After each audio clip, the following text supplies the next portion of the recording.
Roket ini terus melesat dari landasan peluncuran menuju stasiun luar angkasa internasional. Untuk mengirim muatan ke ISS, para saintis perlu mengucurkan dana sebesar 516 juta rupiah per kilogram. Bisa kebayang nggak tuh berapa banyak uang yang harus dikeluarin cuma untuk menerbangkan 3 pisang? Bobot roket dan pesawat luar angkasa dihitung sampai detail. Tapi biasanya para insinyur memakai sekitar 272 kg cat putih untuk melapisi roket. Dan biayanya hampir sebesar 155 miliar rupiah. Uang sebanyak itu bisa dipakai untuk beli sekuner bertiang 3, Bugatti Veyron berlapis emas, atau satu penthouse di Manhattan. Dengan uang ini, kamu juga bisa membeli satu pulau pribadi berukuran kecil. Tapi, para insinyur sengaja memilih cat warna putih biar roketnya nggak serasa kayak oven terbang. Saat kamu berada di mobil hitam di siang bolong, AC-nya malah mati. Dalam hitungan menit saja, kamu pasti akan kegerahan. Benar kan? Tapi, kalau mobilnya berwarna putih, kenaikan suhunya akan lebih lambat karena pengaruh daya pantul. Saat matahari menyinari permukaan hitam, semua sinarnya akan diserap, sehingga bagian bawahnya akan memanas. Tapi, kalau permukaannya berwarna putih, sinarnya akan dipantulkan karena warna ini cuma nyerap sedikit panas. Kamu juga akan lebih gampang kegerahan saat memakai baju hitam daripada baju putih. Pesawat luar angkasa melesat di ruang angkasa dan suhunya kira-kira minus 270 derajat Celcius. Di situ cuma ada ruang hampa, jadi gak ada partikel udara yang bisa mindahin panas. Di ruang angkasa juga gak ada materi yang bisa menghalangi sinar matahari, sehingga permukaan roket akan terus memanas. Dan kalau warnanya hitam, roket akan menyerap semua sinarnya dan para astronot akan kegerahan seperti ayam panggang di dalam oven. Selain panas, matahari juga memancarkan radiasi. Medan magnet dan atmosfer bumi melindungi kita dari efek destruktif ini. Tapi di ruang angkasa nggak ada pelindungnya. Jadi permukaan pesawat yang berwarna putih juga melindungi astronot dari radiasi. Pakaian luar angkasa mereka juga berwarna putih. Begitupun dengan stasiun luar angkasa internasional. Kebanyakan pesawat di planet kita juga dicat putih. Tapi pesawat luar angkasa masih bisa panas meski panelnya sudah dicat putih. Sedangkan bagian lain yang nggak terkena sinar matahari akan sangat dingin. Suhu di ruang angkasa juga begitu. Maka, para insinyur menerapkan solusi cerdas untuk mindahin panas dari bagian pesawat yang disinari matahari ke bagian gelapnya. Di bawah panel, terdapat tabung berisi amonia. Amonia ini akan menguap setelah menyerap panas dari permukaan pesawat. Lalu, zat ini akan mindahin panas ke bagian pesawat yang lebih dingin. Disitulah amonia melepaskan panas, kemudian kembali menjadi cair. Setelah itu, amonia bergerak lagi menuju bagian pesawat yang disinari matahari. Warna putih juga dipilih karena kondisi di ruang angkasa sangat gelap. Kalau pesawat dicat hitam atau warna lain, kita nggak akan bisa melihatnya. Akibatnya, pesawat akan sulit merapat ke pesawat luar angkasa lain ataupun ke ISS. Nah, warna putih ini akan sangat kelihatan kontras pada background hitam di ruang angkasa.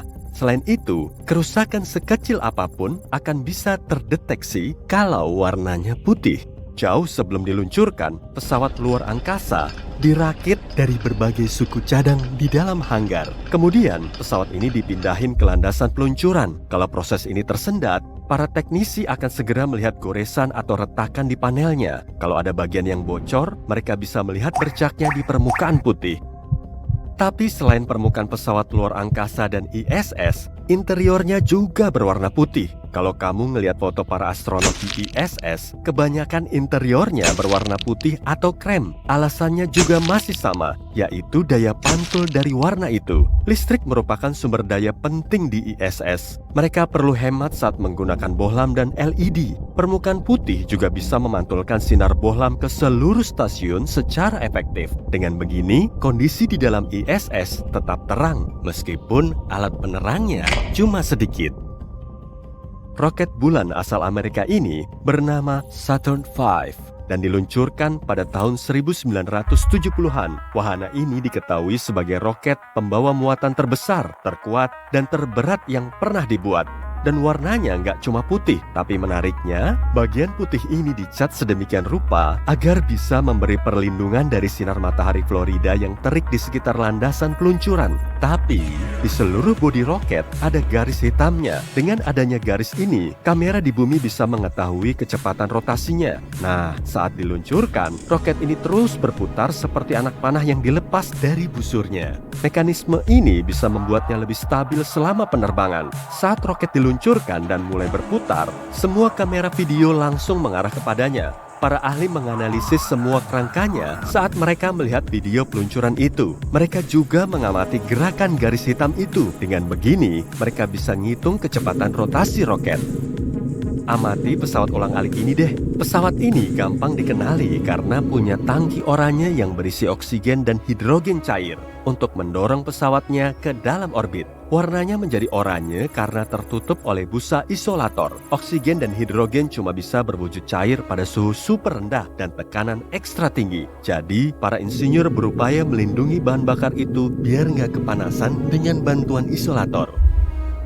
Tapi awalnya tangki ini juga berwarna putih, tujuannya juga sama, untuk memantulkan sinar matahari. Tapi kemudian para insinyur cuma pakai isolator karena dianggap sudah cukup. Kemudian lapisan catnya ditiadakan. Jadi mereka berhasil memangkas biaya 272 kg bobot pesawat dan bisa mengirim lebih banyak muatan ke ruang angkasa. Berat 272 kg ini hampir setara dengan 272 liter air atau 900 burger besar. Wah, cara masukinnya gimana ya? Menariknya, pesawat ulang-alik gak cuma berwarna putih, bagian bawahnya justru berwarna hitam agar pesawat bisa menahan panas ekstrim saat masuk kembali ke atmosfer bumi. Setelah menyelesaikan misinya di ruang angkasa, pesawat ulang-alik akan mulai turun. Pada ketinggian sekitar 121 km, pesawat ini melesat sampai 25 kali kecepatan suara. Dan saat memasuki atmosfer lagi, pesawat ulang-alik bertabrakan dengan partikel udara, kemudian melambat. Saat itulah bagian bawahnya akan memanas oleh gesekan udara. Coba deh gosokin kedua telapak tanganmu kayak gini. Lama-lama akan makin hangat kan? Begitupun dengan bagian bawah pesawat ulang-alik. Hanya saja suhunya bisa naik sampai 1260 derajat Celcius. Suhu penggorengan panas aja 6 kali lebih rendah. Gak percaya? Sentuh langsung aja kalau gitu. Jangan dong. Para insinyur perlu melindungi bagian bawah pesawat ulang-alik mereka dengan keramik hitam khusus bernama HRSI atau High Temperature Reusable Surface Insulation. Bahan ini terbuat dari silikon berpori, bobotnya sangat ringan dan bisa tahan terhadap suhu ekstrim. Tapi roket keluaran terbaru nggak perlu pakai cat putih ataupun keramik khusus. Roket dan pesawat luar angkasa terbaru dibuat dari bahan baja tahan karat karena lebih mudah, lebih murah, dan lebih cepat. Misalnya saja SpaceX Starship. Wahana ini diprediksi mampu mengangkut manusia ke bulan dan nantinya menuju ke Mars. Bahannya terbuat dari baja tahan karat. Tiap kilogram serat karbon yang dipakai di pesawat luar angkasa konvensional bisa seharga 2,88 juta rupiah. Tapi baja tahan karat dengan berat yang sama cuma seharga 43.000 rupiah. Dan karena berat pesawat luar angkasa dan pendorongnya sekitar 300 ton, selisihnya bisa sangat banyak. Baja tahan karat juga mampu memantulkan sinar matahari. Meskipun warnanya gelap, tapi juga berkilau, sehingga pesawat luar angkasanya nggak akan terlalu panas. Selain itu, baja tahan karat bisa sangat tahan terhadap suhu rendah, jadi nggak akan mengalami deformasi di ruang angkasa yang dingin. Supaya pesawat luar angkasa tetap aman saat kembali ke atmosfer bumi, panelnya didesain seperti sandwich. Ada baja lapisan luar, kemudian udara, dan lapisan baja dalam. Berlapis-lapis kayak Oreo kan ya? Udara di situ berfungsi sebagai isolator panas. Oke, Starship yang berpenumpang ini dipasang pada pendorong di landasan peluncuran. Luncurkan! Pendorong membantu Starship keluar dari gravitasi bumi, kemudian menjauh. Wahana ini menembakkan mesinnya dan memasuki orbit. Sampai saat ini, Starship telah memakai sebagian besar bahan bakarnya. Sementara itu, pendorong memasuki atmosfer lagi, kemudian mendarat sempurna. Pendorong merapat ke pesawat pengisi bahan bakar. Luncurkan! Pendorong meluncur lagi, membawa pesawat luar angkasa memasuki orbit, kemudian kembali ke bumi. pesawat pengisi bahan bakar merapat ke Starship dan mengisi lagi bahan bakarnya. Pesawat ini juga mindahin muatan ke Starship. Lalu, ia memisahkan diri dan kembali ke bumi untuk menjalankan misi berikutnya. Sementara, Starship menyalakan mesin perjalanan ruang angkasanya dan melesat ke tempat tujuan. Perjalanan ke Mars perlu waktu sekitar 7 bulan. SpaceX juga berencana memakai Starship untuk bepergian di bumi. Peluncurannya bisa dilakukan dari platform air di dekat kota-kota besar. Maka, perjalanan ke belahan bumi lain bisa ditempuh maksimal selama 1 jam. Coba deh bayangin situasi ini. Kamu seorang astronot yang lagi menjelajahi hamparan semesta dengan pesawat luar angkasa tercanggihmu. Tiba-tiba bahan bakar di pesawatmu mulai habis. Apa yang akan kamu lakukan saat terjebak di ruang angkasa kayak gini? Di situ pasti nggak ada tempat pengisian bahan bakar kan? Nah, sebetulnya kondisimu nggak akan sedakdikduk ini kok. Pesawat luar angkasa masih bisa bergerak meski bahan bakarnya telah habis. Sebab di situ nggak ada atmosfer. Dari sinilah kemudian muncul ungkapan populer ini. Di ruang angkasa, teriakan kita nggak akan bisa terdengar. Suara merambat melalui getaran atom dan molekul kecil, tapi di ruang angkasa nggak ada udara sebagai mediumnya. Jadi, suara nggak akan mungkin bisa merambat. Begitupun dengan pesawat luar angkasa, karena nggak ada udara, resistansinya juga sangat minim. Partikel kecil yang ada di ruang angkasa nggak cukup mampu mengurangi momentum pesawat maupun mendorongnya. Karena itulah, kebanyakan mesin pesawat luar angkasa bisa dimatiin di sebagian besar perjalanannya. Kalau kamu pernah ngelihat mesin pesawat luar angkasa yang terus-terusan nyala di film-film, jangan langsung percaya ya, itu nggak sepenuhnya benar. Berbeda dari kapal laut, pesawat luar angkasa nggak selalu memerlukan daya dorong untuk tetap bergerak. Biasanya, mesinnya cuma nyala sebentar agar lebih praktis dan hemat biaya. Harga bahan bakar pesawat luar angkasa super duper mahal, jadi astronot perlu memanfaatkannya seefektif mungkin. Mereka perlu bahan bakar saat pesawat mereka meluncur dari bumi dan masuk kembali ke atmosfer, atau lebih tepatnya saat laju pesawat perlu dipelankan selama kembali. Mobil dan kereta api memang punya rem, tapi mekanisme pesawat luar angkasa nggak sesederhana itu. Wahana ini memerlukan mesin agar lajunya semakin pelan hingga berhenti total.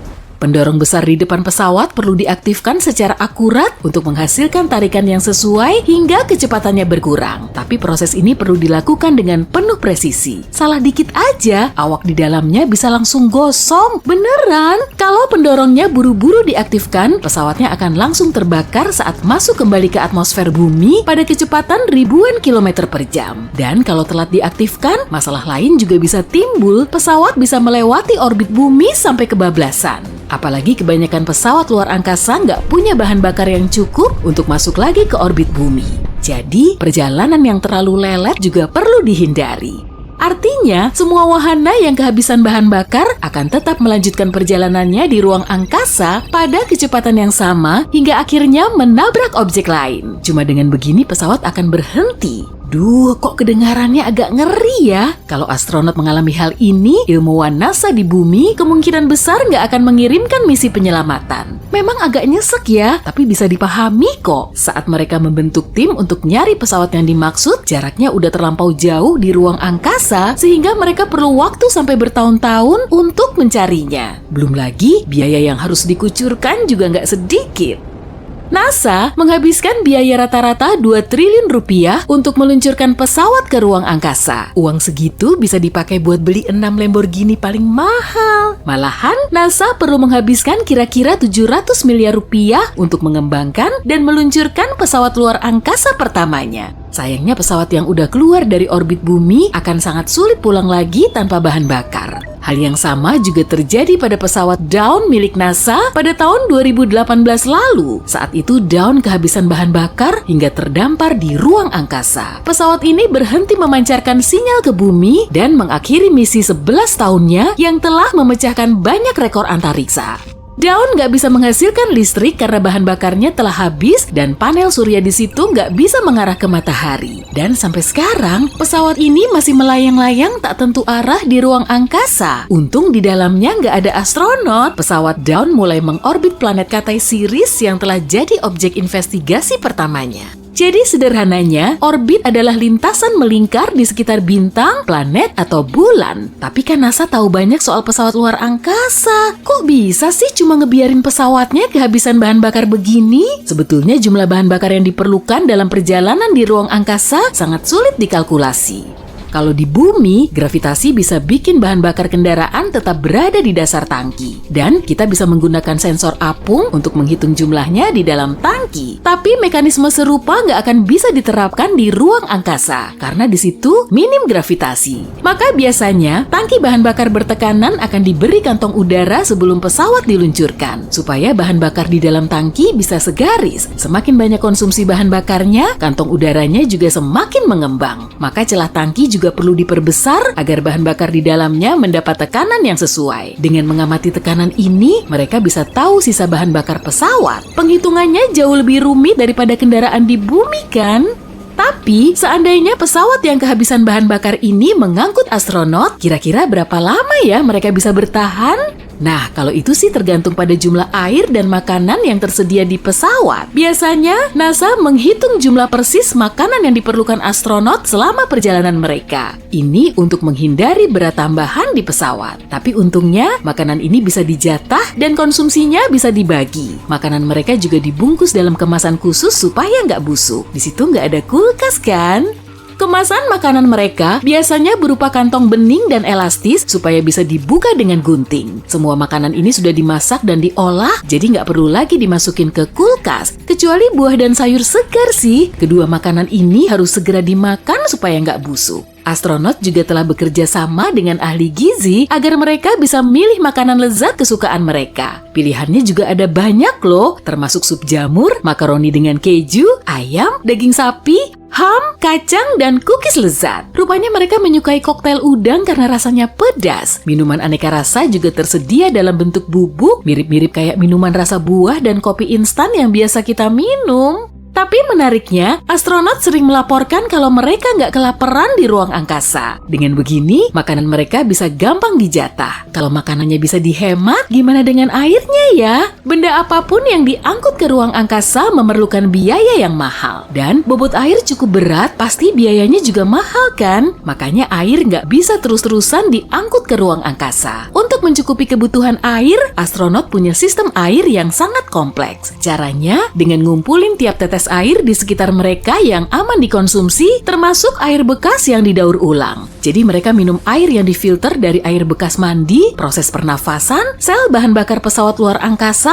keringat, dan sebagainya. Tapi tenang aja, air ini aman dikonsumsi kok. Air di dalam pesawat luar angkasa harus melalui proses filter yang panjang. Mulai dari filter untuk ngilangin partikel dan debu, kemudian melewati bidang multifiltrasi, berisi zat penghilang kotoran, hingga proses penghilangan senyawa berbahaya untuk membasmi virus dan bakteri jahat. Di dalam pesawat juga tersedia tandon air untuk berjaga-jaga saat kondisi darurat. Stasiun Luar Angkasa Internasional juga menyimpan cadangan air sekitar 2.400 liter untuk berjaga-jaga. Tapi suplai udaranya gimana ya? Sumber utama oksigen di pesawat luar angkasa berasal dari elektrolisis air. Sistem mantul ini memanfaatkan listrik dari panel surya pesawat untuk memecah molekul air menjadi gas hidrogen dan oksigen. Tapi seperti yang terjadi pada daun NASA, panel surya nggak akan bisa mengarah ke matahari tanpa dialiri listrik. Jadi sistem oksigennya akan mati. Meski begitu, di dalam tangki penyimpanan bertekanan masih ada oksigen. Suplai cadangan ini memang dirancang untuk menghadapi kondisi darurat. 12 April 2212. Ini adalah hari yang besar bagi sejarah umat manusia, yaitu hari peringatan 300 tahun peluncuran Titanic yang legendaris. Para insinyur terbaik dunia telah bekerja sama selama bertahun-tahun untuk akhirnya menunjukkan mahakarya mereka ke publik, Titan Riksa. Dan mereka melakukan tepat waktu.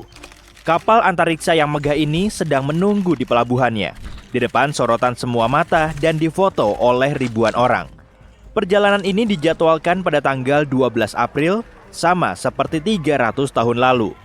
Akhirnya, hari besar pun tiba. Para penumpang akan menaiki kapal antariksa paling megah di seluruh dunia.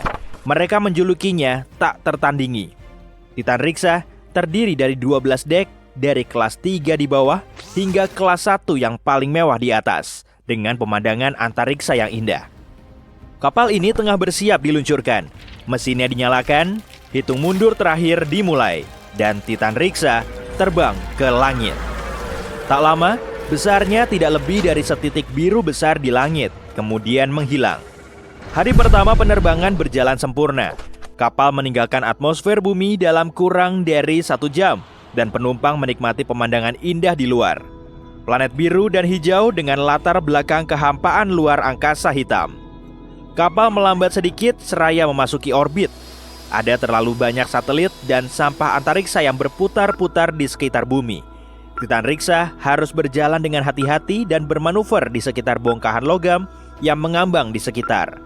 Salah satunya bergerak langsung ke arah kapal, tapi kapal langsung menyalakan pendorong samping dan menyingkir tepat waktu. Bongkahan itu mengapung dengan aman. Akhirnya, kapal keluar dari zona bahaya dan masuk ke kegelapan luar angkasa.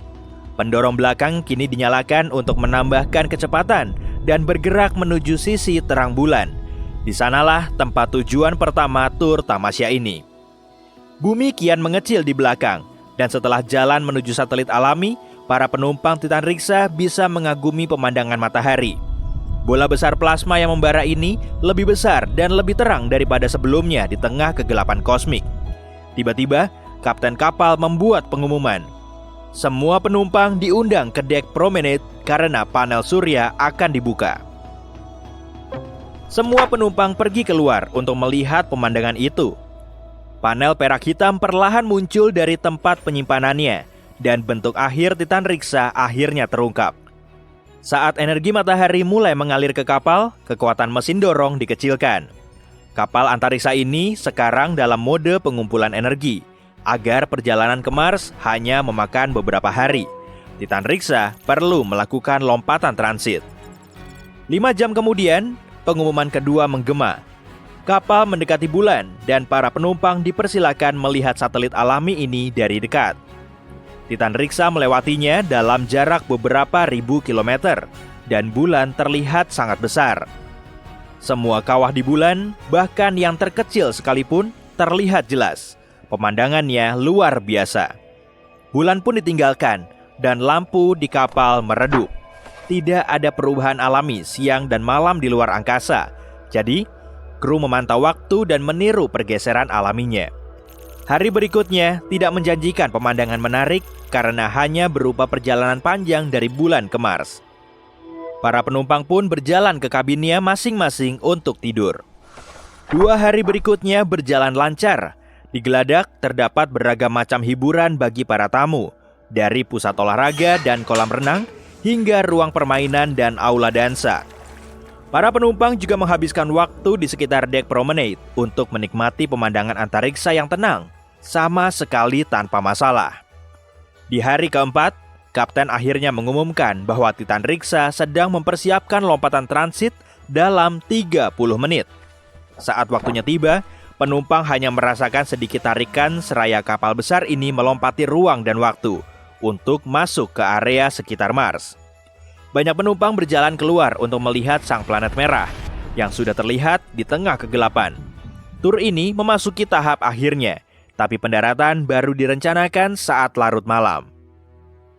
Pada pukul 11 malam, saat sebagian besar penumpang sudah membaringkan diri di kasurnya masing-masing, Titan Riksa memulai manuver terakhir. Dia harus berjalan memutari melewati Mars karena pelabuhannya berada di sisi lain planet ini. Beberapa penumpang tidak mampu tidur dan berdiri di dek promenade, melihat tanah merah perlahan-lahan melintas beberapa ribu kilometer di bawah mereka. Penerbangan hampir berakhir. Beberapa jam lagi, Titan Riksa mendarat. Kapal itu mengitari sisi terjauh Mars. Semuanya tenang, terlalu tenang. Tiba-tiba, ledakan besar menghantam Titan Riksa, membuat penumpang yang terlelap terlempar dari kasur mereka. Lampu darurat yang berkedip-kedip menyala. Semua orang bingung, tapi tidak ada pengumuman dari kapten. Dan hanya mereka yang masih berada di dek promenade kanan yang melihat kengerian di luar. Sayap kanan depan Titan Riksa patah dan terlihat mengarah ke buritan. Menekan wajah ke kaca, berusaha keras melihat lambung kapal. para penumpang melihat luka besar di dekat hidung kapal. Titan Riksa bergetar lagi dan bongkahan logam terbang terlepas dari lubang yang menganga. Kapal dengan cepat kehilangan tekanan. Sementara itu, sayap yang patah menghantam buritan dan menyebabkan luka lain. Mekanisme di kompartemen mesin mulai hancur dan terseret keluar angkasa. Kapal berderak dan terhenti, melayang ribuan kilometer di atas Mars. Akhirnya, sang kapten mengumumkan lewat intercom bahwa Titan Riksa tanpa terduga bertabrakan dengan asteroid liar. Semua penumpang diminta pindah ke dek masing-masing untuk evakuasi. Dalam 1 jam, semua kapsul penyelamat sudah terisi dan siap dikerahkan. Tapi sekitar sepertiga penumpang masih di kapal. Ternyata banyak kapsul yang meledak saat tabrakan. Sejarah tampaknya terulang kembali. Kapten masih memerintahkan untuk memberangkatkan kapsul dan beberapa keluar dari ruang penampungan, meninggalkan ratusan orang di belakang. Sebagian orang pergi tanpa anggota keluarganya, tanpa tahu nasib apa yang menanti mereka. Kapsul-kapsul itu melayang di angkasa selama beberapa detik, lalu menyalakan mesin dorongnya menuju ke permukaan Mars. Sang kapten memberi perintah lain. Semua penumpang harus ke kabin mereka dan mengenakan pakaian bertekanan tinggi di bawah kasur mereka. Saat para penumpang bergegas mematuhinya, Titan Riksa mengirimkan sinyal bahaya ke Mars dan semua orang di sekitarnya. 150.000 kilometer jauhnya, sebuah kapal dagang besar, Leonia, menerima sinyal itu dan bergegas membantu. Derit dan erangan di Titan Riksa menjadi semakin ricuh. Orang-orang terduduk diam di kabin mereka. Suasana di dalam kapal sangat tenang. Yang terdengar hanya suara kapal yang perlahan makin hancur. Kemudian, tiba-tiba, bunyi patahan keras bergema di seluruh Titan Riksa. Dan kapal itu terbelah 2. Patahan raksasa terjadi dari atas ke bawah, hampir tepat di tengah dek. Kaca bertekanan yang menutupi dek promenade pecah menjadi jutaan keping yang perlahan terbang menjauh dari kapal. Dengan dek yang tidak lagi bertekanan, orang-orang dan benda di dalamnya terlempar keluar angkasa. Untungnya, semua penumpang dan kru telah mengenakan pakaian mereka sesuai perintah. Tapi mereka hanya punya waktu sekitar 1 jam sebelum kehabisan oksigen. Orang-orang saling membantu dan mengapung bersama dan menarik yang terdampar ke kelompok mereka. Mereka hampir tidak bisa mengendalikan kemana harus mengapung. Tapi entah bagaimana, mereka masih berhasil menenangkan kekacauan. Berkerumun di ruang gelap di atas planet merah, mereka menyaksikan Titan Riksa yang megah berubah menjadi tumpukan sampah angkasa. 45 menit berlalu, oksigen menipis, dan orang-orang berusaha bernapas selambat dan setenang mungkin. Bantuan masih belum terlihat, dan mereka bersiap menghadapi kemungkinan terburuk. Tapi tak lama, salah satu dari mereka mulai melambai dan menunjuk ke suatu tempat. Ada titik terang, hampir mirip dengan bintang-bintang di kejauhan, tapi makin dekat tiap detiknya. Dan dalam 5 menit, penumpang yang lega melihat kapal antariksa melaju ke arah mereka. Leonia tiba tepat waktu untuk menyelamatkan mereka. Dengan cepat, namun tanpa terburu-buru, kru Leonia mengumpulkan semua orang yang mengambang di sekitar bangkai Titan Riksa dan mengangkut mereka ke dalam Leonia. Dalam beberapa jam, Leonia dengan aman mendarat di pelabuhan luar angkasa utama Mars. Koran-koran di seluruh dunia menarasikan sebagai hari ketika Titanic tenggelam lagi. Banyak bandara didirikan di dekat air karena berbagai alasan. Pertama, kebanyakan bandara berlokasi di kota besar yang biasanya berada di dekat perairan. Sebelum ada truk dan jalanan mulus, barang-barang biasa diangkut menggunakan kapal. Jadi, perkotaan perlu dibangun di dekat sungai atau laut untuk memudahkan distribusi kebutuhan pokok. Dengan adanya perdagangan di dekat air, ekonomi lokal juga ikut membaik. Kebanyakan orang pergi ke kota besar untuk berbisnis dan berlibur, jadi memang sepatutnya di situ ada bandara. Mobilitas kita yang terus meningkat juga bikin kehadiran bandara semakin penting dan menguntungkan.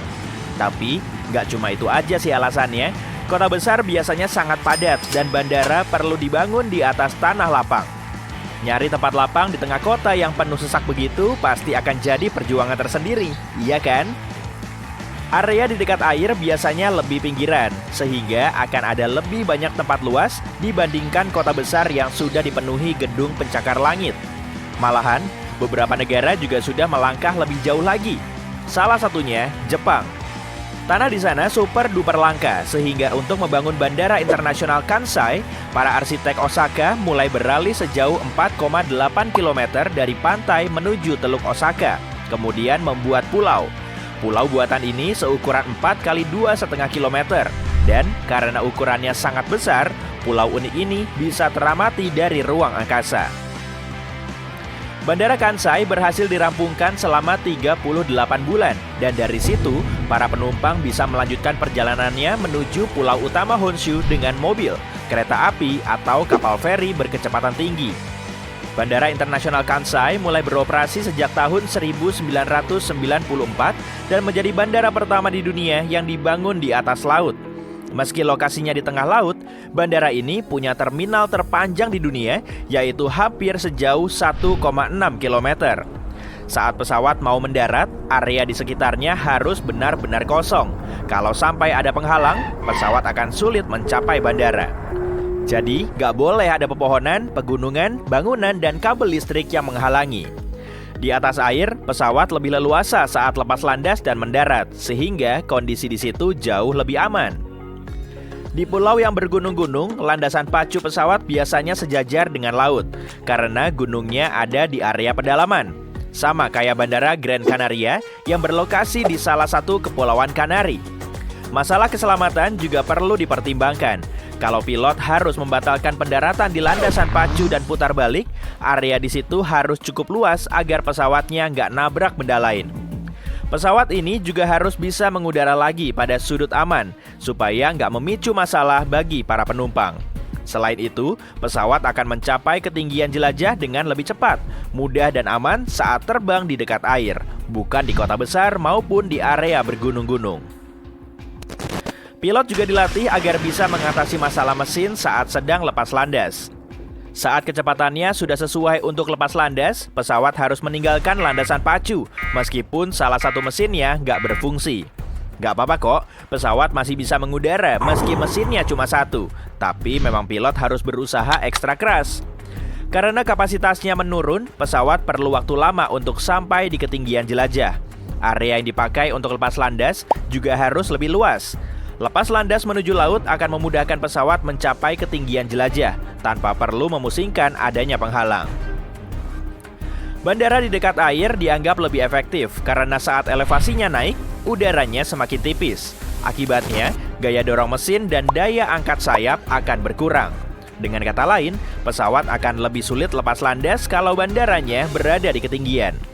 Dari segi uang juga kurang menguntungkan, karena landasan pacu harus dibikin lebih panjang dan memakan banyak biaya. Saat lepas landas di dekat air, pesawat cuma butuh sedikit bahan bakar karena energi yang terbakar cuma sedikit. Suara bising yang ditimbulkan juga berkurang karena mesinnya nggak bekerja ekstra. Meski begitu, tingkat kebisingan di area bandara masih sangat tinggi. Kalau rumahmu di dekat bandara, kamu pasti paham kan kayak apa berisiknya suara pesawat di jam-jam istirahat. Karena itulah kebanyakan bandara didirikan di area pesisir atau tempat yang jauh dari pemukiman. Ikan di situ nggak akan komplain kok. Di beberapa negara, pihak bandara bahkan mengupayakan perbaikan rumah yang terdampak oleh suara bising pesawat. Di Jerman misalnya, mereka memperbaiki atap dan memasang dinding penyekat untuk meredam suara. Tapi kalau bandaranya di dekat pesisir, mereka nggak perlu merogoh kocek untuk membiayai perbaikan seperti ini, sehingga lebih hemat budget. Kondisi cuaca di pesisir juga menguntungkan penerbangan. Angin laut punya kecepatan konstan dan bertiup dari laut menuju darat. Kebanyakan pesawat mendarat dan lepas landas dengan bantuan angin. Jadi bandara yang dibangun di pesisir memang sangat pas. Delay karena faktor cuaca dan angin kencang bisa diminimalisir. Tapi meski angin laut sangat membantu penerbangan, area di dekat air juga bisa berkabut. Jadi memang ada kelebihan dan kekurangannya. Lagi pula, nggak semua bandara berada di pesisir kok. Area ini juga punya sejumlah masalah. Salah satunya terkait soal burung. Hewan terbang ini suka berkeliaran di dekat pesisir untuk mencari ikan.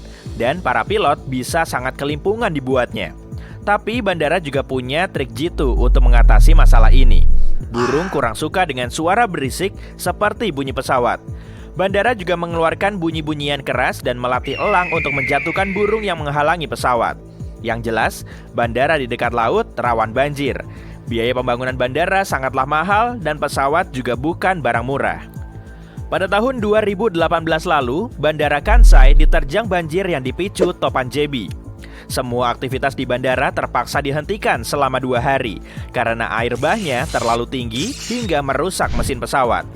Meski tindakan pencegahan dari banjir telah diupayakan, bencana topan sangat sulit dihindari. Saat air laut terus naik dan cuacanya memburuk, banjir ini pun terjadi. Seperempat dari 100 bandara tersibuk di dunia berada di ketinggian kurang dari 10 meter di atas permukaan laut. Dan 12 diantaranya termasuk New York, San Francisco, dan Shanghai. Malahan ketinggiannya nggak sampai 5 meter di atas permukaan laut. Ya ampun. Air juga bisa menimbulkan masalah lain. Kalau pesawatnya kebablasan di landasan pacu, area yang tersisa cuma hamparan air.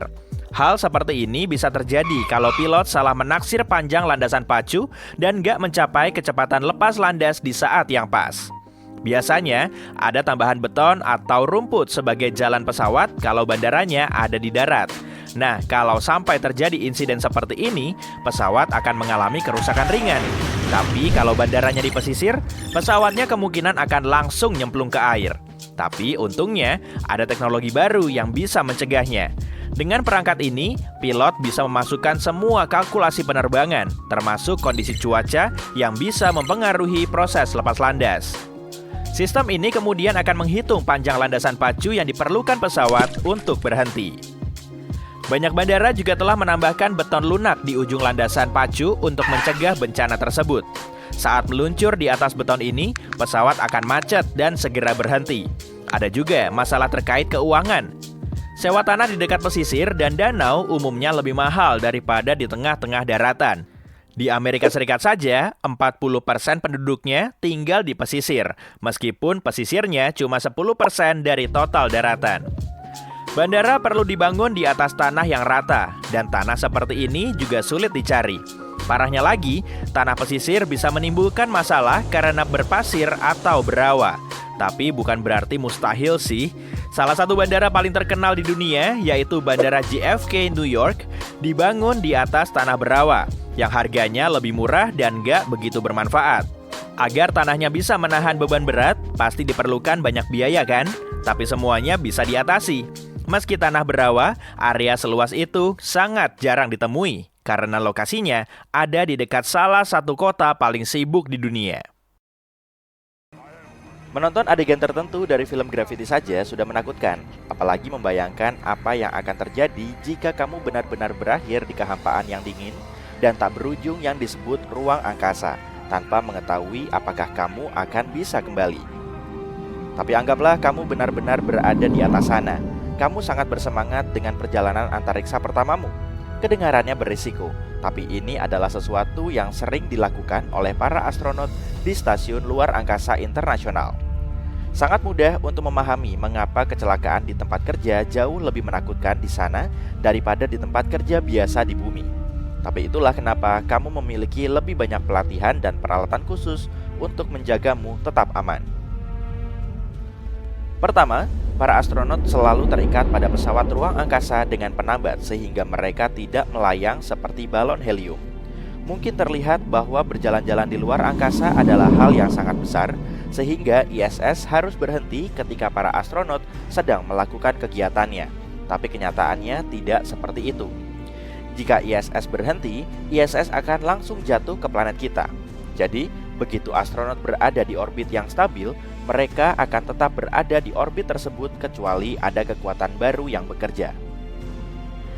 Perjalanan antariksa pertama tidak sesederhana yang dilakukan setelahnya. Itu dilakukan pada tahun 1966 dan berlangsung selama 12 menit. 2 orang memulai sebuah misi. Salah satu dari mereka seharusnya melayang-layang di angkasa untuk sementara waktu mengambil gambar. Tapi ada yang tidak beres. Pakaian antariksanya mengembang terlalu banyak sehingga sulit untuk bergerak. Dia mulai merasa kepanasan. Jadi dia harus mengeluarkan oksigen dari pakaiannya yang sangat berisiko. Dia bisa kehabisan udara atau mual seperti penyelam laut dalam. Kembali ke pesawat ruang angkasa juga sulit, tapi entah bagaimana dia berhasil melakukannya. Kemudian, lebih banyak masalah datang. Pesawat ruang angkasa mulai berputar, kadar oksigen meningkat secara berbahaya, dan ada risiko ledakan. Setelah melalui banyak perjuangan, mereka berhasil kembali ke bumi, namun mendarat di sebuah hutan yang dikelilingi oleh serigala dan beruang saat badai salju. Dibutuhkan regu penyelamat untuk menemukan mereka. Bukan cerita yang menggembirakan untuk didengarkan saat kamu menunggu untuk keluar, tapi bergembiralah, keadaan telah membaik sejak saat itu. Ratusan astronot telah melakukan perjalanan antariksa tanpa masalah serius. Jadi inilah kamu, melesat bersama ISS raksasa. Perjalanan luar angkasa pertamamu berjalan hampir tanpa celah, jadi kamu bisa sedikit menikmati pemandangan. Memang sulit untuk mengontrol caramu bergerak, tapi penambat masih melakukan tugasnya. Jadi, kamu bisa fokus pada tugasmu. Sampai kamu menyadari bahwa penambatnya rusak. Bagaimana bisa itu terlepas? Kamu menyadari bahwa kamu melayang ke arah yang tidak menentu. Tidak ada yang bisa kamu pegang. Tubuhmu tidak berbobot dan mulai berputar-putar. Rasanya sangat frustasi apabila kamu tidak dapat mengendalikan gerakanmu. Seorang astronot bernama Scott Kelly menggambarkan perasaan yang tidak menyenangkan ini dalam bukunya. Dia berputar-putar dan terbalik dalam kegelapan dan tidak bisa melihat apapun kecuali apa yang ada di depan mukanya. Rasanya seperti penyelam scuba yang mengambang di air keruh. Benar-benar bingung, tanpa bisa membedakan arah mana yang salah dan mana yang benar. Di luar angkasa, kamu tidak bisa menendang atau memukul untuk mengubah arah. Mungkin menyenangkan mengambang di dalam pesawat ruang angkasa dengan gravitasi nol, bermain dan bercanda. Namun melihat kekosongan tak berujung yang dipenuhi bintang-bintang di kejauhan dan mengetahui apa yang bisa terjadi akan membuatmu merasa takut. Dan sekarang kamu semakin dekat dengan atmosfer bumi. Ini mungkin tampak seperti pilihan yang paling aman karena membuatmu merasa seperti pulang ke rumah. Tapi pada kenyataannya, sebaiknya kamu mengubah arah. Jika sudut dan kecepatanmu salah, kamu bisa masuk kembali ke atmosfer bumi dan terbakar. Bukan hal yang bagus. NASA melatih para astronot untuk menghadapi situasi seperti itu. Jadi kamu tahu apa langkah selanjutnya? Mengaktifkan jetpack darurat yang disebut Saver. Alat ini dirancang untuk membantumu menstabilkan diri dan bergerak di luar angkasa. Kamu bahkan tidak memerlukan tali penambat. Kamu dapat mengontrol gerakan jetpack dengan joystick kecil. Akhirnya, semua waktu berjam-jam bermain video game akan terbayar. Jetpack ini menjadi bagian tak terelakkan dari paket perjalanan antariksa hampir 30 tahun yang lalu. Sejauh ini, belum ada astronot yang harus menggunakannya selama perjalanan antariksa. Phew, kamu kembali ke jalur yang benar dan kamu bergerak menjauhi atmosfer bumi. Kamu semakin dekat dengan ISS, terbang secara manual. Ups, jetpack ini memiliki satu kelemahan besar. Bahan bakarnya terbatas dan saver milikmu baru saja kehabisan bahan bakar. Oke, tarik napas dalam-dalam. Salah satu hal terpenting yang harus dipelajari oleh setiap astronot adalah bersiap untuk menghadapi apapun. Itulah sebabnya mereka menjalani sesi pelatihan yang cukup intens, sehingga mereka bisa tetap tenang bahkan dalam situasi yang sangat menegangkan. Dahulu kala, NASA akan memilih astronot dari para pilot uji coba yang menjalani pelatihan keras di hutan-hutan Filipina tanpa bantuan apapun. Jadi, tidak ada instruksi atau perbekalan. Kemudian mereka menerapkan rezim pelatihan khusus dengan latihan di luar ruangan di lingkungan iklim yang berbeda dan bahkan di bawah air untuk mensimulasikan kondisi di luar angkasa. Saat ini para astronot dilatih untuk bekerja dalam tim agar tetap fokus dan tenang saat menangani tugas-tugas yang sulit. Misalnya, ketika mereka harus memperbaiki teleskop Hubble, para astronot harus bekerja selama lebih dari 8 jam dalam kondisi ruang angkasa yang keras untuk melepas bagian yang rusak. Itu adalah tugas yang membuat frustasi. Ditambah lagi dengan sarung tangan yang harus mereka kenakan, membuat segalanya menjadi lebih sulit, tapi mereka tetap melakukannya. Mereka juga berlatih di kolam air raksasa di Houston, yang merupakan replika ISS yang cukup bagus. Di sanalah mereka berlatih berjalan di luar angkasa dan mencoba memperbaiki berbagai hal saat berada di bawah air sepanjang waktu. Air membuat mereka merasa tidak berbobot, sementara pakaian mereka cukup berat untuk meniru efek yang bisa mereka alami selama berjalan di luar angkasa. Kamu juga perlu mengikuti sesi dengan psikolog kedirgantaraan. Mereka membantu para astronot menangani stres dan tetap kuat secara mental. Mereka memeriksa para astronot sebelum, selama, dan setelah misi, membantu memilih kandidat terbaik untuk berjalan-jalan di luar angkasa. Tidak semua orang bisa melalui kondisi yang keras ini. Dari 16 orang, hanya 10 orang yang terpilih. Meskipun begitu, banyak langkah keselamatan yang diambil. Ruang angkasa masih merupakan tempat yang tidak dapat diprediksi di mana kita tidak memiliki kekuatan sebanyak yang kita inginkan. Pada tahun 1973, saat berjalan-jalan di luar angkasa di stasiun luar angkasa Skylab, 2 astronot berada dalam situasi yang sangat berisiko. Mereka berada di luar angkasa, memperbaiki berbagai hal, tapi mereka tidak memiliki jetpack yang sama praktisnya dengan yang dimiliki para astronot saat ini. Mereka hanya bisa mengandalkan tali pengaman. Tiba-tiba, susunan surya yang sedang mereka kerjakan bergerak secara tak terduga dan mendorong mereka keluar dari posisinya. Hampir membuat mereka melayang keluar angkasa. Untungnya, tali pengaman berfungsi dengan baik, kuat, tahan terhadap panas, dan terpasang di pinggang para astronot. Tali pengaman ini bisa menahan beban sekitar 400 kg. Kecelakaan ini terjadi sebelum saver digunakan. Ketika berada di luar angkasa, banyak hal yang bisa salah, dan terkadang bahkan pelatihan dan peralatan astronot tidak dapat membantu menyelesaikan masalah. Disitulah pusat kendali misi di bumi berperan. Ribuan orang bekerja di bumi untuk mendukung para astronot di ISS. Tapi, jika sistem komunikasi tidak berfungsi atau tidak ada orang yang cukup dekat untuk membantu, disitulah operasi penyelamatan berhenti. Kamu hanya akan terus bergerak ke arah yang acak, menunggu 7,5 jam udara yang kamu miliki habis. Merasa lapar? Sayangnya kamu tidak bisa mendapatkan apapun kecuali air yang ada di helmmu. Mungkin kamu akan berhenti berputar pada suatu saat.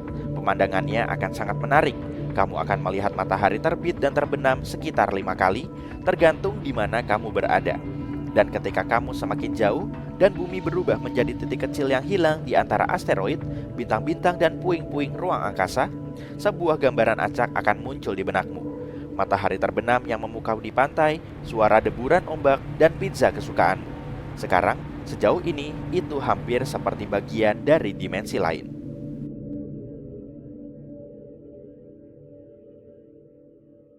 Para penumpang sekalian, Kapten Anda sedang berbicara. Kita akan siap lepas landas dalam 3, 2, 1.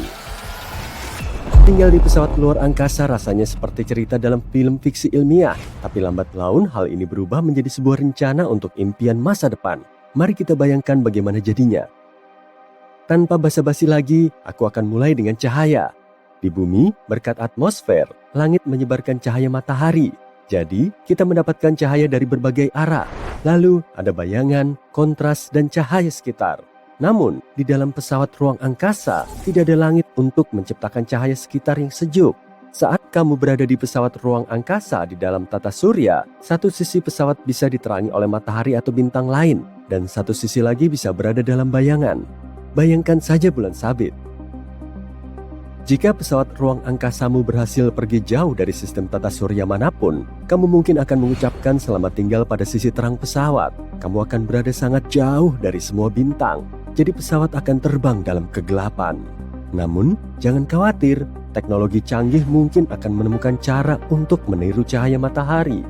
Mungkin para perancang akan menempatkan panel lampu LED yang mirip dengan jendela, dan para penghuni kapal tidak akan menyadari perbedaannya. Bagaimana dengan manusia? Sebuah penelitian mengungkapkan bahwa kru yang terdiri dari 160 orang dapat menciptakan populasi yang layak selama 200 tahun. Di sini yang penting adalah memilih awak kapal dari kumpulan gen yang besar. Tidak boleh ada 2 penumpang yang ikatannya lebih dekat dari sepupu tingkat ke-6 atau ke-7. Ini adalah proyeksi dari zaman kita.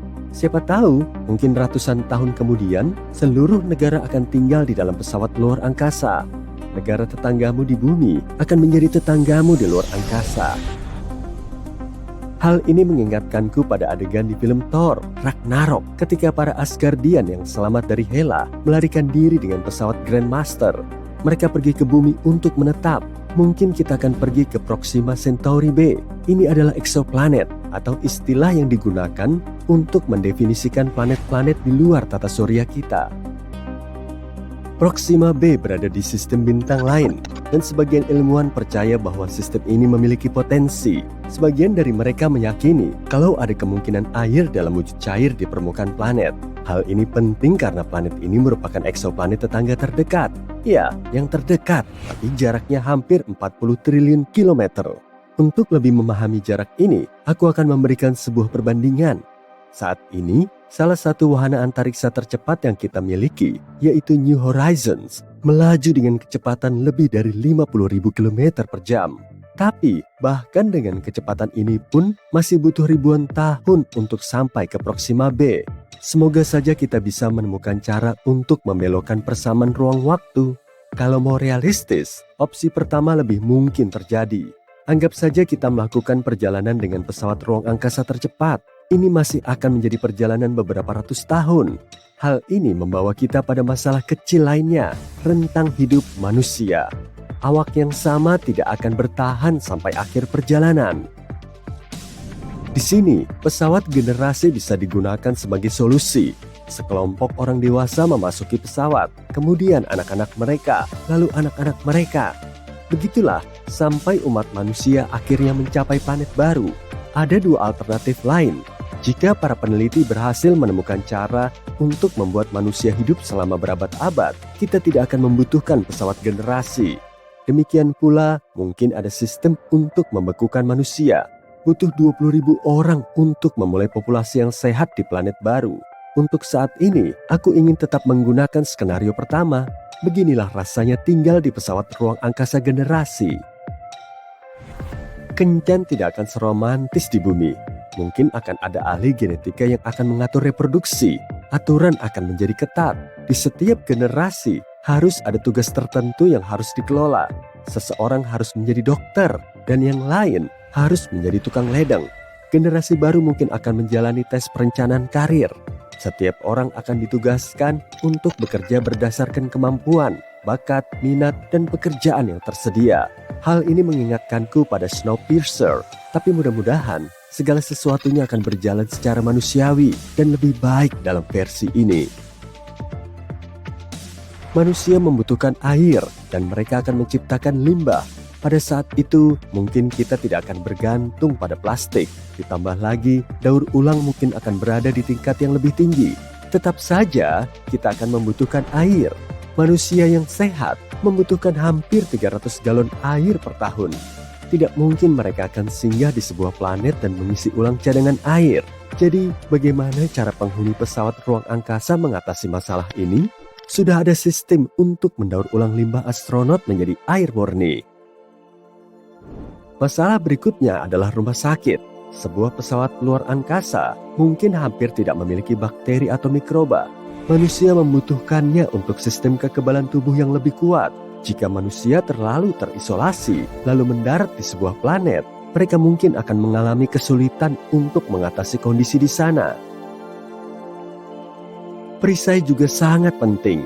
Luar angkasa adalah tempat yang radioaktif. Planet kita memiliki medan magnet yang melindungi kita dari gelombang yang menggoreng DNA. Di tempat terbuka, pesawat ruang angkasa akan membutuhkan perisai yang kuat. Mungkin kita bisa menciptakan semacam medan gaya. NASA sedang mengerjakan sistem untuk menumbuhkan tanaman di luar angkasa. Kita mungkin akan melihat area khusus yang didedikasikan untuk pertanian dan peternakan. Mungkin pesawat seperti ini akan membawa sampel flora dan fauna juga. Siapa tahu, mungkin akan ada taman khusus dan ekosistem mini yang berbeda. Ini akan sangat bagus untuk kewarasan orang-orang di kapal. Mempertahankan eksistensi umat manusia memang bagus. Tapi krisis eksistensial bisa mengacaukan para penumpang. Mereka bisa makan roti lapis luar angkasa di taman dan bersantai sejenak dengan suara kicauan burung. Tidak hanya taman, penumpang yang lebih muda mungkin membutuhkan taman bermain dan sekolah. Dalam hal ini kabin untuk mendapatkan pendidikan. Mereka mungkin akan mendapatkan kurikulum yang benar-benar baru, pedoman tata cara bertahan hidup di planet asing. Saat kita sudah punya pesawat seperti ini, AI dan robot berteknologi tinggi mungkin akan menjadi lebih populer dari sebelumnya. Mungkin akan ada robot yang dapat berkembang biak sendiri. Kita bisa mengirim robot-robot ini ke planet baru yang berpotensi dan melihat bagaimana hasilnya. Kita bahkan bisa mengirim tim robot ke beberapa dunia dan melihat mana yang memiliki habitat yang lebih baik. Jujur saja, pesawat generasi itu rasanya seperti cerita dari film laris Hollywood. Tapi ada inisiatif yang disebut proyek pesawat luar angkasa 100 tahun. Mark G. Millis, pendiri Tau Zero Foundation, adalah salah satu partisipan yang terlibat dalam proyek ini. Mereka merancang sebuah wahana yang diberi nama Icarus. Wahana ini secara teoritis memiliki kemampuan untuk berakselerasi hingga 1/10 atau 1/5 kecepatan cahaya. Meski desain Icarus saat ini tidak terlalu ramping, menyerupai raksasa seukuran gedung pencakar langit yang sebagian besar terdiri dari barisan dan kelompok tangki bahan bakar berbentuk bola, Millis menjelaskan bahwa ini bukanlah representasi pasti tentang seperti apa pesawat antar bintang itu, tapi lebih merupakan desain yang paling masuk akal untuk dibangun pada awalnya. Dalam merancang kapal luar angkasa untuk manusia, gravitasi adalah pertimbangan utama dalam mencegah erosi kepadatan tulang dan otot. Solusinya adalah menciptakan gravitasi dengan kabin yang berputar atau sentrifugal, tapi harus cukup besar untuk secara konsisten mensimulasikan gravitasi bumi demi menghindari disorientasi dan masalah kesehatan lainnya. Apakah ada rencana kedatangan? Dengan asumsi bahwa kita meminjamkan ke Europa atau Proxima B, awak dan penumpang harus siap menghadapi berbagai skenario. Harus ada peralatan untuk memindai wilayah atau bahkan alat pertahanan diri untuk melindungi diri sendiri dari bentuk kehidupan yang berpotensi berbahaya. Begitu mereka berhasil tiba, mereka juga membutuhkan peralatan untuk membangun rumah baru mereka. Ketika mereka akhirnya tiba di planet baru, mereka mungkin akan memulai semacam teknologi canggih untuk menjelajah planet lain. Halo Ma, aku bawa batu sebagai hadiah dari permukaan Mars. Mungkin akan ada pekerjaan baru dan panduan perjalanan ruang angkasa. Dan kita mungkin memerlukan beberapa jenis dokumen, seperti visa, untuk memasuki planet-planet lain yang bisa dihuni. Diperkirakan akan terjadi hujan meteorit, jadi tinggallah di markasmu selama 2 tahun ke depan, kata penyiar berita. Oke, aku akan berusaha tenang di sini.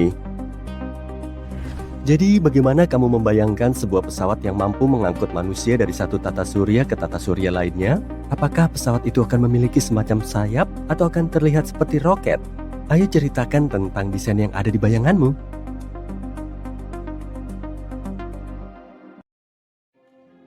Manusia menghadapi bahaya terbesar. Matahari mulai meredup. Dalam 500 tahun, seluruh tata surya akan tenggelam ke dalam kegelapan dan dingin yang abadi. Untuk menyelamatkan peradaban, manusia mulai membangun pesawat antariksa besar yang akan menampung populasi seluruh dunia dan pergi ke ruang angkasa yang jauh. Kurang dari 400 tahun, pembangunan pesawat ini akhirnya rampung. Matahari sudah mendekati akhir hayatnya. Ia semakin dingin dan kecil sehingga membuat iklim di bumi dingin dan kejam. Kamu dan seluruh penghuni bumi akan menaiki pesawat terbesar dalam sejarah ini. Proses naiknya sendiri dimulai beberapa tahun lalu, bahkan sebelum pesawat itu selesai dibangun. Untuk menghindari kerumunan, jadwal elektronik diatur untuk mengirim undangan kepada orang yang akan segera naik pesawat. Beberapa juta orang bisa naik dalam sebulan. Aturan utamanya adalah bawa sedikit barang. Kamu membawa 2 set pakaian, alat kebersihan pribadi, ponsel, headphone, dan buku favoritmu. Kamu tiba di area naik dan melihat pesawat raksasa seukuran pulau besar, tingginya 2 kali gedung Empire State. Di sekitar pesawat itu ada kota besar yang menempel ke dindingnya.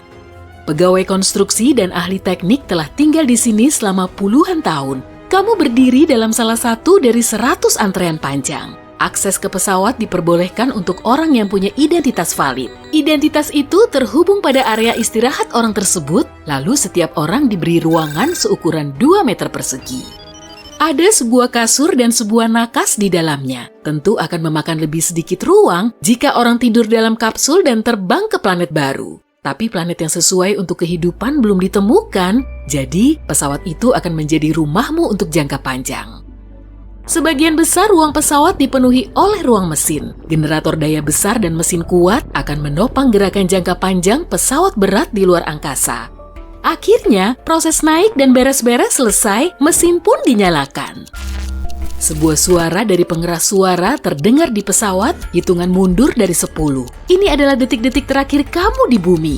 Pesawat lepas landas membakar seluruh area tempat ia berdiri. Orang-orang melihat ke rumah mereka dengan kesedihan, tapi itu berganti dengan harapan saat mereka menatap angkasa. Pesawat itu dibagi menjadi 200 bagian besar yang ukurannya berbeda-beda. Tiap bagian adalah sebuah negara. Terlepas dari pembagian ini, aturan di pesawat sama bagi semua orang. Menghasilkan energi, menjaga perdamaian, dan saling membantu. Energi dihasilkan oleh sepeda olahraga. Orang mengayuh dan menghasilkan energi kinetik yang memberi daya ke mesin. Ini adalah tugas harian semua orang selama setidaknya 1 jam setiap pagi. Kamu berolahraga dengan sepeda itu, memastikan pesawat berjalan normal, menjaga aktivitas fisik, dan mengurangi stres. Lalu, kamu makan dan pergi bekerja. Di sini, seperti di bumi, kamu melewati toko-toko, perpustakaan, dan bioskop. Mata uang disamakan untuk semua orang di pesawat. Dengan uang yang kamu hasilkan, kamu bisa pindah dari kabin kecil ke kabin lebih besar. Dan tentu saja, seperti di bumi, beberapa orang dengan mudah mendapat banyak uang, sementara yang lain bekerja setiap hari tanpa henti demi recehan. Tapi ketidaksetaraan ini tidak begitu mengganggumu seperti dulu. Orang masa depan telah belajar menghargai kedamaian dan ketenangan, jadi tidak ada yang mengambil risiko berkelahi di area sempit di tengah kegelapan angkasa. Di sepanjang pesawat ada zona alam. Ini adalah kebun raya kecil yang tumbuh dengan bantuan cahaya buatan. Tanaman memberikan oksigen ke pesawat dan membantu orang-orang merasa seperti di bumi. Cadangan air banyak, tapi masih terbatas. Untuk membantu melestarikannya, orang-orang memproses cairan tubuh mereka. Semuanya dikumpulkan dalam tangki khusus, disaring, dimurnikan dengan hati-hati, lalu dikirim kembali ke pipa-pipa air minum dan teknis. Semua orang mengubah 50% limbah mereka menjadi air. Air bersih ditambahkan dari ruang angkasa sendiri. Beberapa tahun sekali pesawat mendekati sebuah planet. Dengan bantuan pemindai dan sinar X, ahli geologi menemukan sungai bawah tanah atau danau. Lalu, mereka mengirim bor ke sana, memompa jumlah air yang dibutuhkan, dan menariknya kembali ke pesawat. Sayangnya, selain air, tidak ada lagi hal berguna di planet-planet ini. Sebagian besar planet tidak memiliki atmosfer dan tidak cocok untuk kehidupan manusia. Orang-orang mencari tempat dengan kondisi ideal, mereka mencari kembaran bumi. Dengan bantuan teknologi makanan modern, para ilmuwan telah berhasil menggantikan sayuran alami, buah-buahan, dan daging dengan makanan buatan. Apel atau kentang asli juga ada, tapi jarang dan sangat mahal. Kini, pesawat telah menjelajahi hamparan ruang angkasa selama puluhan tahun. Orang-orang sudah terbiasa dengan cara hidup baru mereka. Anak-anak lahir, generasi berganti. Anak-anak yang lahir dan dibesarkan di pesawat ruang angkasa mendengarkan cerita orang tua tentang indahnya kehidupan di bumi dengan mata terbuka lebar. Tapi seiring waktu, makin sedikit orang yang masih mengingat bumi di pesawat itu. Anak-anak pesawat perlahan menerima bahwa pesawat itu mungkin akan menjadi rumah mereka selamanya, tapi mereka tetap terus mencari. Para ilmuwan menggunakan teleskop dan peralatan canggih untuk menjelajahi ruang angkasa, dan setiap hari mereka mencari planet yang kemungkinan bisa dihuni. Namun, tidak ada apa-apa di dekat sana. Dunia yang paling menjanjikan berjarak ribuan tahun cahaya dari pesawat. Sementara itu, jiwa-jiwa damai generasi pertama penghuni pesawat sudah tidak bersisa. Orang-orang mulai melanggar aturan dan ketidakpuasan pun bertumbuh. Sekarang, tidak semua orang mengayuh sepeda dan mati listrik menjadi semakin sering. Ketidaksetaraan sosial menjadi pembicaraan hangat. Beberapa bagian pesawat telah menjadi daerah kumuh, sementara yang lain tumbuh menjadi hunian mewah. Peralatan mulai usang sehingga mengekstrak air pun menjadi sulit, dan sebagian besar tanaman di zona alam layu karena sistem ventilasi yang tersumbat. Untuk lebih menghemat energi, beberapa bagian pesawat diputus dari suplai udara dan listrik. Orang-orang yang tinggal di area itu harus pindah ke bagian tengah pesawat. Ruang yang sudah padat menjadi lebih sesak, dan dengan kurangnya ruang pribadi, pergesekan antar manusia semakin meningkat. Tak lama kemudian, tidak ada cara lain selain merakit mesin yang lebih cepat dari cahaya atau mesin FTL. Dibutuhkan perbaikan dan perubahan besar pada struktur pesawat. Masalah itu diputuskan dengan pengambilan suara, dan ternyata tak semua orang setuju. Beberapa orang tidak mau mengambil risiko dan sudah terbiasa menganggap pesawat ini rumah mereka. Mereka ingin menggunakan sumber daya pesawat untuk perbaikan global. Pendapat orang kemudian terbagi. konflik tak terhindari, dan manusia berisiko hilang dari alam semesta.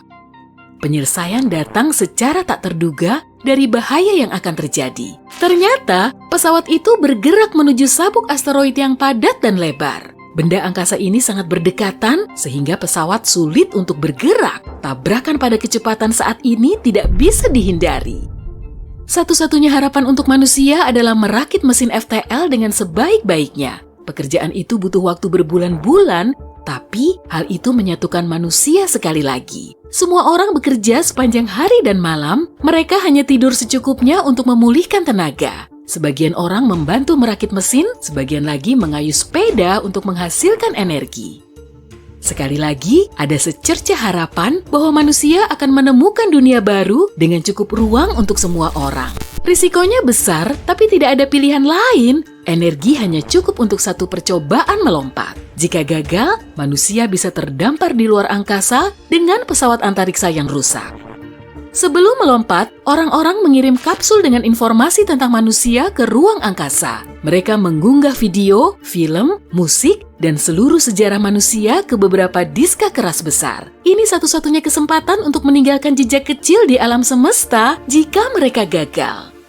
Semua orang siap, semua daya dipindahkan ke mesin itu. Orang-orang berbaring di kapsul kecil dan memakai masker oksigen. Keinginan mereka hanya satu, bangun di dunia baru atau tidak sama sekali. Tidak ada yang siap melihat kejatuhan manusia.